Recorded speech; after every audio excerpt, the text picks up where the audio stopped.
Do you have gratitude for that? Because I'm listening to you again. I'm listening. There's so many people who've been in your situation who are on the streets, who are messed up on drugs, who are not doing what you did.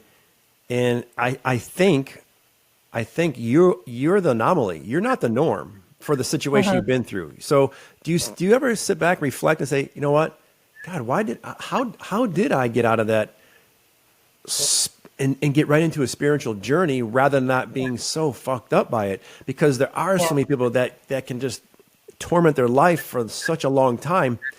And you, like I said again, do you have gratitude for how quickly that you healed from that?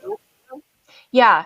And I mean, the healing journey continues to this day. I think it's Sure. always going to be a thing that keeps going. There's always going to be something that crops up that, or a wound that's opened up again by an event or something that happens.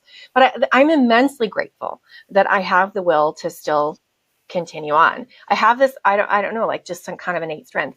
And I was just thinking about, my dad, his recovery. So he was an addict and had an overdose. He had a stroke. It put him in the hospital, and he should have died.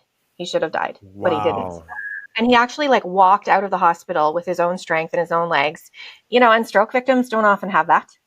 And then he went on this whole recovery arc. And watching my dad, and he was very honest with me about it from the get go, watching my dad recover from addiction and seeing the strength and fortitude that he had, and his childhood was way worse than mine. Like just watching him kind of rise out of the ashes Yeah. really, it was the most inspiring thing for me.